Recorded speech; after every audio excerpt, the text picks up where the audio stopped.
जय हिंद प्यारे साथियों। आज इस क्लास में हम मैथ पेडागोजी के उन महत्वपूर्ण प्रश्नों को पढ़ने वाले हैं जिन्हें यदि आप पढ़ लेते हैं तो यहाँ से आपको एग्जाम में प्रश्न देखने को अवश्य मिलेंगे। सारे प्रश्न आपके सिलेबस के अनुसार हैं, इसलिए आप सभी से रिक्वेस्ट है वीडियो कंप्लीट अवश्य देखें। तो पहला प्रश्न क्या है, निम्न ग्रिड वर्गाकार कागज पर खींचा गया है। देखिए आप यहाँ पर देख सकते हैं यह ग्रिड वर्गाकार कागज पर खींचा गया है और कहा गया है यह निरूपण किसकी ओर संकेत करता है। स्थानीय मान की अवधारणा, दहाई और इकाई की तुल्यता, गणितीय खेल या फिर अबेकस पर संख्याओं की स्थिति। तो देखें आप लोग साथियों, यहाँ पर जो ग्रिड है यहाँ पर देखिए क्या है 1, 10, 100 फिर 1000। मतलब क्या है, इकाई, दहाई, सैकड़ा, हजार। इस तरह से यहाँ पर इकाई, दहाई, सैकड़ा, हजार। यहाँ पर देखिए भैया, यहाँ पर दहाई कितने हैं, दहाई 3 हैं। यहाँ पर इकाई कितने हैं, 3 हैं।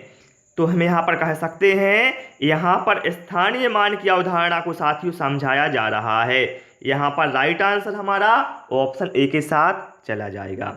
चलिए प्रश्न क्रमांक 2 पर आते हैं और देखिए जो क्वेश्चन है साथियों, सी टेट, यूपी टेट जैसे एग्जाम में बार बार पूछे जा रहे हैं। ओके, चलिए निम्नलिखित पर विचार कीजिए। 5 धन 3 बराबर क्वेश्चन मार्क लगा हुआ है। कहा गया है इस सीमित उत्तर प्रश्न का तद अनुरूपी मुक्त उत्तर प्रश्न क्या होगा। देखिए यहाँ पर ये कहा गया है जैसे हम 5 और 3 को जोड़ें तो क्या आएगा भैया, 8 आएगा। मतलब क्या है, इसका उत्तर है जो सीमित है तो इसको ऐसा करना है जिससे यह मुक्त उत्तर का प्रश्न बन जाए। मुक्त उत्तर से मतलब ऐसा है जिसके बहुत सारे उत्तर हो, वो कहलाता है मुक्त प्रश्न। तो ऑप्शन में क्या कहा गया है, 5 और 3 का योग ज्ञात कीजिए। तो भैया 5 और 3 का योग तो 8 ही होगा। तो भैया ये सीमित उत्तर वाला होगा, मुक्त अंतर का नहीं होगा। फिर क्या है, 5 में क्या जोड़ा जाना चाहिए ताकि 8 प्राप्त हो। तो इसमें क्या करेंगे आप, 8 में से 5 घटाएंगे तो आंसर आएगा 3। मतलब क्या है, इसका उत्तर केवल 1 होगा। तो इसका उत्तर क्या है, सीमित है। ठीक है, फिर क्या है, 5 और 3 का योग क्या होगा, तो भैया वो भी 8 होगा। तो ये भी क्या है, सीमित उत्तर वाला है।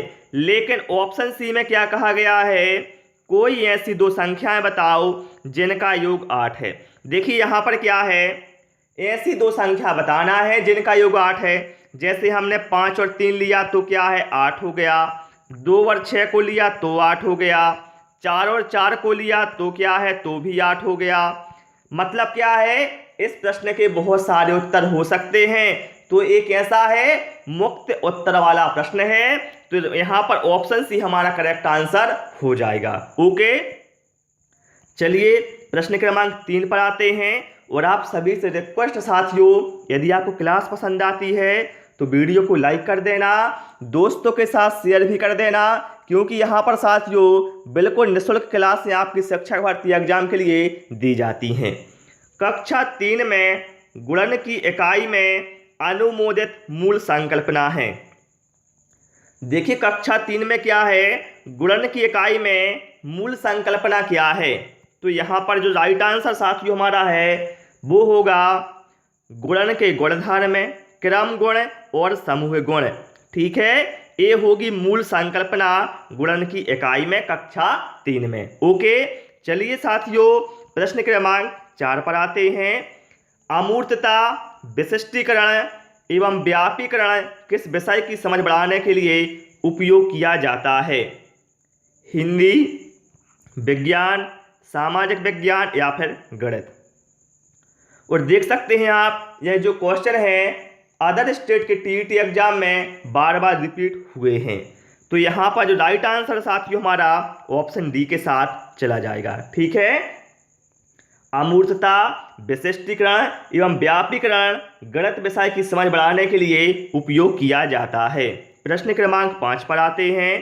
कहा गया है चौथी कक्षा के विद्यार्थियों के लिए अधिगम उद्देश्य दिया गया है।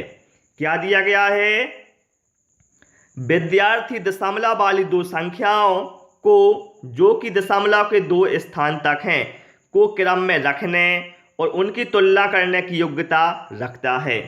यह अधिगम का उद्देश्य उल्लेख करता है।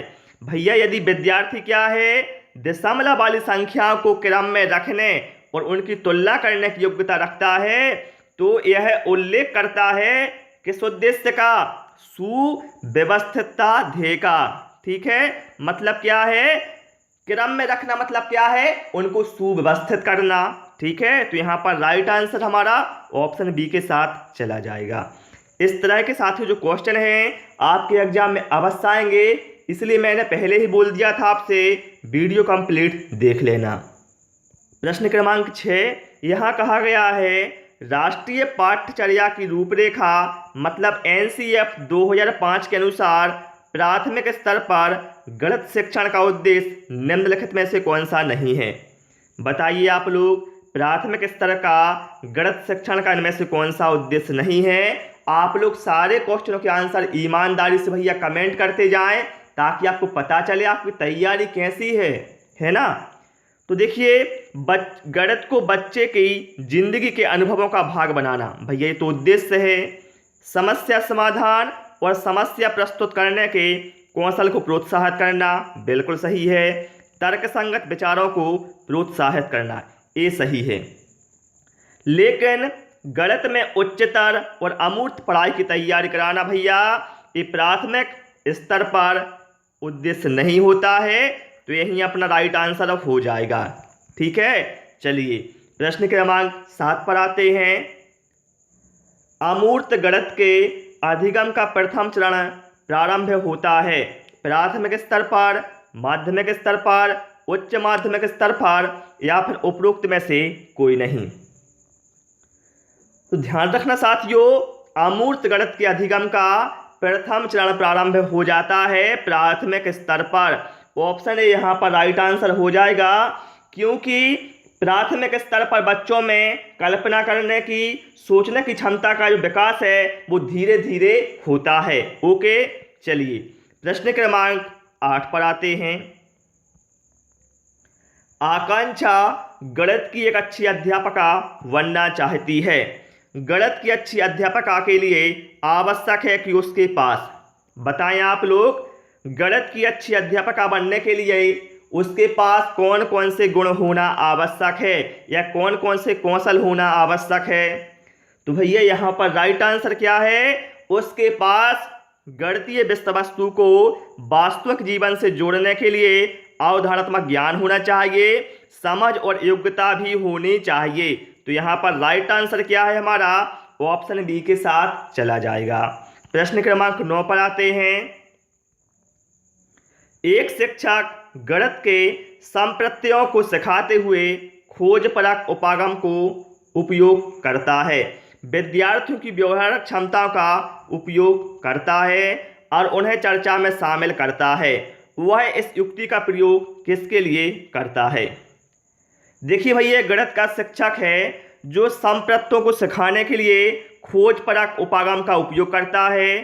ठीक है, विद्यार्थियों की व्यवहारिक क्षमता का उपयोग करता है और उन्हें चर्चा में शामिल करता है। तो भैया इसमें क्या है, वह किसको शामिल करता है, यहाँ पर राइट आंसर हमारा ऑप्शन सी के साथ चला जाएगा। वह एक निश्चित प्रकार की सोच व तार्किकता विकसित करने के लिए ऐसा करता है। ठीक है, यहाँ पर राइट आंसर क्या है हमारा, ऑप्शन सी के साथ चला जाएगा।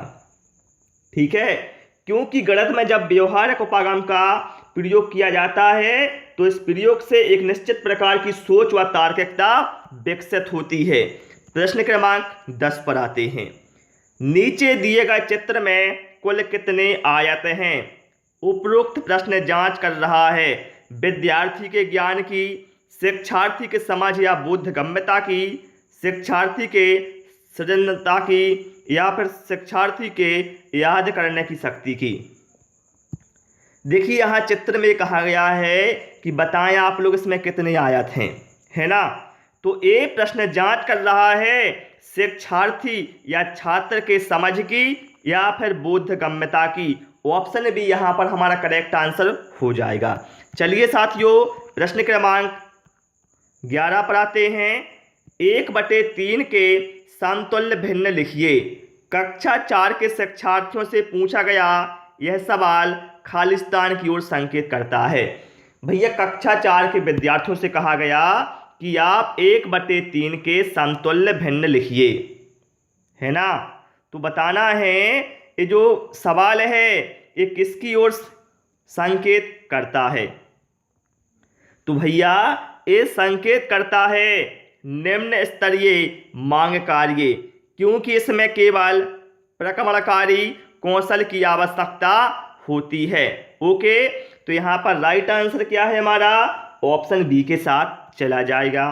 प्रश्न क्रमांक 12 पर आते हैं। गणित में गणना करने संबंधी कौशलों को किसके द्वारा बढ़ाया जा सकता है। भैया यदि आपको गणित में गणना संबंधी कौशल का विकास करना है तो कैसे बढ़ाएंगे आप उन्हें, तो इसके लिए यहाँ पर राइट आंसर क्या होगा हमारा, कक्षा में अभ्यास हेतु क्रियाशील गतिविधियों का आप आयोजन करें। तो यहाँ पर राइट आंसर क्या है हमारा, ऑप्शन ए के साथ चला जाएगा। ठीक है, क्या है, अभ्यास हेतु क्रियाशील गतिविधियां। प्रश्न क्रमांक 13 पर आते हैं। पैटर्न की पहचान करना और उन्हें पूरा करना प्राथमिक स्तर पर गणित की पाठ्यचर्या का एक अनिवार्य हिस्सा है, क्योंकि देखिए गणित की पाठ्यचर्या में प्राथमिक स्तर पर पैटर्न की पहचान करना और उन्हें पूरा करना एक अनिवार्य हिस्सा इसलिए है, क्यों है, क्योंकि यह विद्यार्थियों में सृजनात्मकता को बढ़ावा देता है और संख्या और संक्रियाओं की विशेषताओं को समझने में उनकी सहायता करता है। तो यहाँ पर राइट आंसर क्या है हमारा, ऑप्शन सी के साथ चला जाएगा। चलिए साथियों प्रश्न क्रमांक 14 पर आते हैं और आप देख सकते हैं जो क्वेश्चन है साथियों किसी न किसी एग्जाम में आए हुए हैं, इसलिए आप लोगों के लिए बहुत ही महत्वपूर्ण हो जाते हैं। भिन्नों का योग पढ़ाते समय शिक्षक को दी गई एक त्रुटि ज्ञात हुई। देखिए शिक्षक क्या है, अपने विद्यार्थियों को भिन्नों का योग पढ़ा रहा था। तो यहाँ पर आप देख सकते हैं यहाँ पर छात्र ने क्या किया, भैया इन भिन्नों को जोड़ा है तो ऊपर वाले को 1 और 1 2 लिख दिया और नीचे को जोड़ दिया 2 और 3 5। ठीक है, मतलब क्या है, यहाँ पर छात्र ने इसको गलत कर दिया है। अब कहा गया है इस स्थिति में शिक्षक को औपचारात्मक कार्य के रूप में क्या करना चाहिए। देखिए हम सभी जानते हैं भैया भिन्नों को यदि जोड़ना है, जिनके क्या है जो हर हैं वो अलग अलग हैं, तो क्या करना होता है, सबसे पहले एलसीएम लेना होता है। लेकिन यहाँ पर एलसीएम नहीं लिया है छात्र ने, मतलब शिक्षक को क्या करना चाहिए, छात्र के लिए लघुत्तम समापवर्त या एलसीएम की अवधारणा को समझने में बच्चों की सहायता करनी चाहिए। ऑप्शन ए यहाँ पर हमारा करेक्ट आंसर हो जाएगा। ओके, चलिए भाई प्रश्न क्रमांक 15 पर आते हैं। देखिए ये भी क्या है, हरियाणा टीईटी में आया हुआ है और सारे प्रश्न के जो आपको बता रहा हूं बिल्कुल प्राइमरी लेवल पर हैं आपके सिलेबस के अनुसार। कक्षा में गणित अध्यापक द्वारा बच्चों के साथ एक अच्छा संबंध विकसित करने के लिए उसे चाहिए। भैया यदि गणित के अध्यापक को विद्यार्थियों के साथ एक अच्छा संबंध विकसित करना है तो क्या करना चाहिए, सभी के साथ मित्रतापूर्ण व्यवहार पढ़ें। मित्रतापूर्ण नहीं भैया, अच्छे से बात करें, बच्चों से प्यार करें, व्यक्तिगत ध्यान दें। तो भैया सबसे अच्छा इसमें से आंसर क्या है कि जो गणित का अध्यापक है वो व्यक्तिगत ध्यान दे। ठीक है, जिससे क्या है शिक्षण अधिगम प्रक्रिया सुचारू रूप से चल सके। ओके, और छात्र अध्यापक के बीच क्या है, एक अच्छा संबंध विकसित होगा यदि शिक्षक है छात्र पर व्यक्तिगत ध्यान देगा। चलिए प्रश्न क्रमांक 16 पर आते हैं और देखिए जो साथी मुझसे बोलते हैं कि लेवल बढ़ाएं, भाई देख लो ये जो क्वेश्चन है कब आया है, सीटेट 2019 में आया हुआ था। सीटेट आप लोग जानते हैं कितना अच्छा एग्जाम होता है। निम्नलिखित में से कौन सा गणितीय पराक्रम नहीं है, मानस दर्शन, कंठस्थ करना, आकलन करना, क्या कहते हैं उसको, पक्षांतरण। ठीक है, तो देखिए गणितीय पराक्रम का इसमें से क्या भाग नहीं है भैया, मानस दर्शन तो है, आकलन करना और पक्षांतरण। लेकिन कंठस्थ करना एक गणितीय पराक्रम का भाग नहीं है। ठीक है, क्योंकि साथियों गणित सीखने पर बल देता है, ना कि रट कर याद करना या फिर कंठस्थ करना। ओके, तो आप लोग बिल्कुल निश्चित रहें साथियों, प्राइमरी लेवल पर ऐसे ही क्वेश्चन आते हैं, क्योंकि चाहे वो मैथ पेडागोजी हो, चाहे हिंदी पेडागोजी हो, चाहे संस्कृत पेडागोजी हो, या फिर ईवीएस पेडागोजी हो, इनके क्वेश्चन क्या है, फिक्स हैं, है ना। इसलिए वही क्वेश्चन बार बार घुमा के पूछे जाते हैं। ओके, तो आप लोग बिल्कुल भ्रम में ना रहें, तैयारी करते रहें अपने लेवल के अनुसार, आप लोग जरूर सफल होंगे। तो साथियों इस क्लास में केवल हमने 16 क्वेश्चन इंक्लूड किए थे, जो कि मैंने आपको व्याख्या से समझा दिए हैं। आपको क्लास कैसी लगी और आपने इनमें से कितना स्कोर किया है, हमें कमेंट करके अवश्य बताएं। क्लास पसंद आई हो तो आपसे रिक्वेस्ट है, वीडियो को लाइक करें, दोस्तों के साथ शेयर करें, नए नए वीडियो पाने के लिए चैनल को सब्सक्राइब करें। Thanks for watching this video.